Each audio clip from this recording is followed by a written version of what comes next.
What's going on, YouTubers? My name is Robert Serrano Jr., Natural Born Thriller. Welcome everyone to WWE NXT Review, the show from December 5th, 2018. Your commentators were Nigel McGuinness, Mauro Renaro, and Percy Watson, and they were back at Full Sail University at Winter Park, Florida. And we started off first with Matt Riddle versus the WWE debut on NXT of Punishment Martinez. For those who don't know who Punishment Martinez is, Punishment Martinez was first discovered in Ring of Honor, where he was part of I believe the year was either the 2016 Top Prospect Tournament that Ring of Honor does. Either it was that year or it was 2015. It had to be 2016. Last I recall. Because I doubt it was 2017. And if it was, then my apologies for that. If I can't remember, basically. But yeah, but Punishment Martinez, he's very good. Especially with his size too. He is one tall, you know what. but coming to the match here, I wish they would have had Punishment Martinez debut in a way that he didn't have to lose. Especially when he's based on who's he wrestling against, and Matt Riddle, because Matt Riddle is being pushed as this new top guy on NXT, and which rightfully so. But coming from my perspective here, in my opinion, I think they should have they should did video vignettes to make Punishment Martinez make his debut to NXT, to or pertains to working for WWE. And then you could have him, squash guys. I mean, that's what I would have done. Why bring him in of his first match on NXT, and then he loses, and that's what happened. Match itself was pretty good though. Obviously, it was pretty good. Both guys looked strong in the match. Matt Riddle and Punishment Martinez. And they protected Punishment Martinez of the loss, but at the same time, he shouldn't be losing. He should have never lost. That's my my nitpick there with pertains to Punishment Martinez. And not only he lost, he tapped out. What pertains to Matt Riddle's submission move, the bro mission. And at one point, Punishment Martinez was trying to get out of it, and then Matt Riddle made sure he didn't get out of it as he puts it back on him. And then that's where Punishment Martinez had no choice but to tap out. Again, I would have never made his debut match against Matt Riddle. They should have made his debut, where pertains to build up tensions, or build up what's the word I'm trying to use here?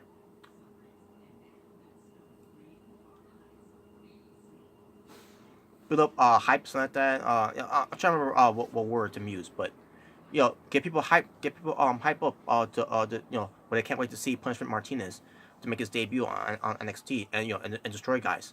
Where pertains to having squash matches.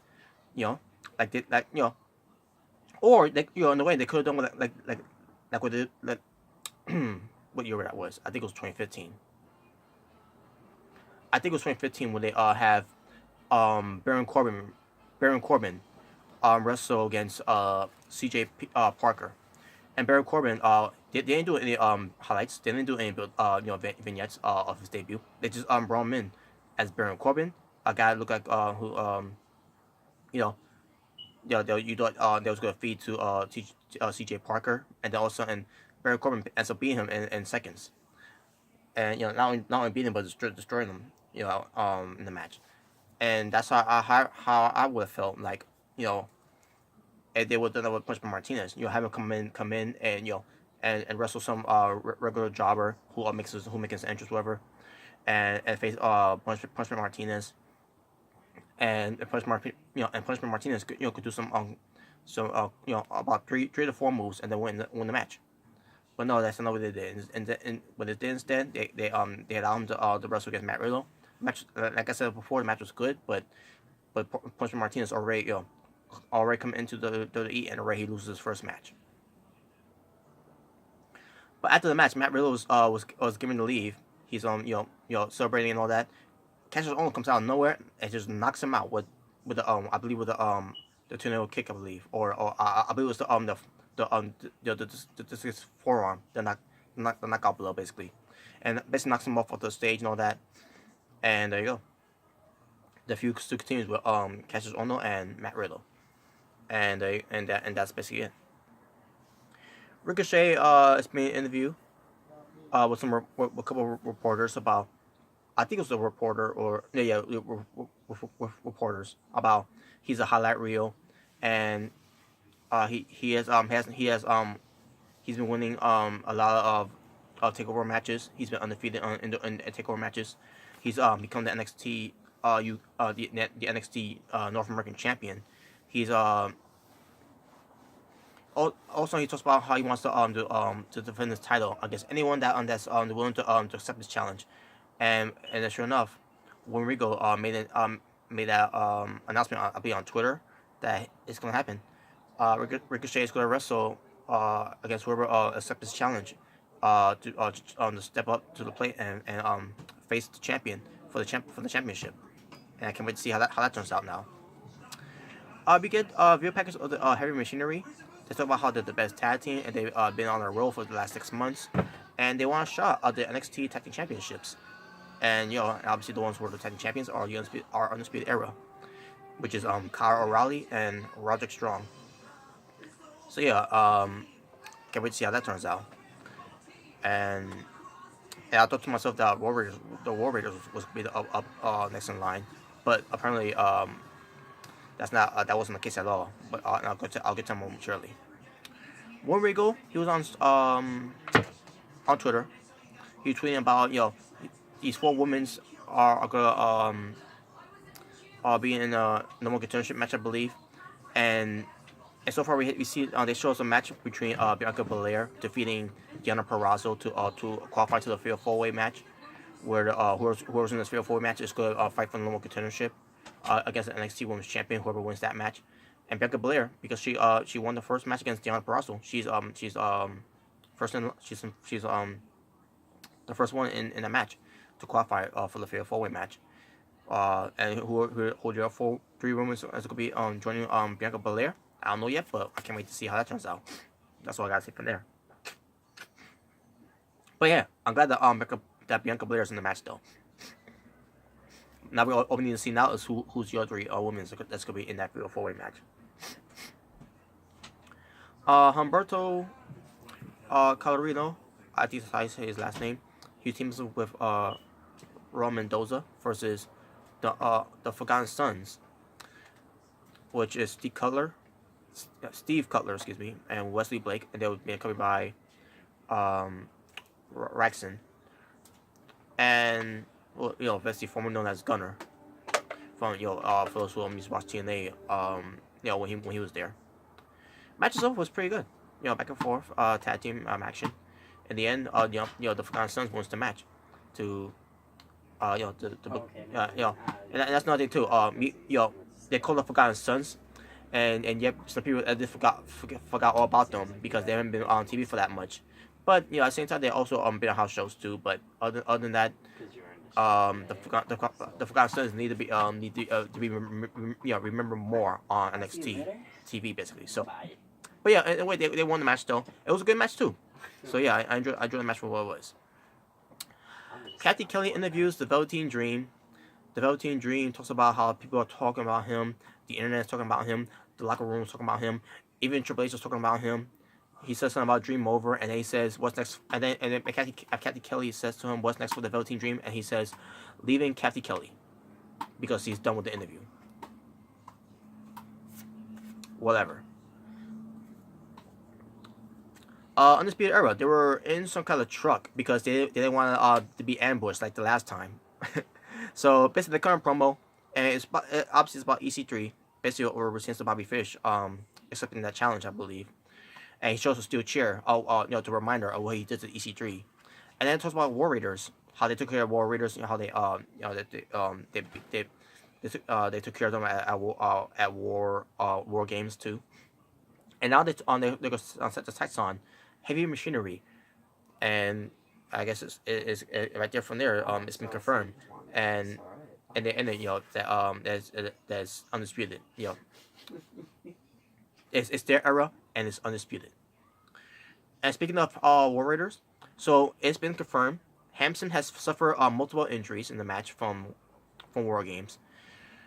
Unfortunately, which means War Raiders will not be that's a good example of why War Raiders will not be in line for the NXT Tag Team Championship because Hansen is hurt.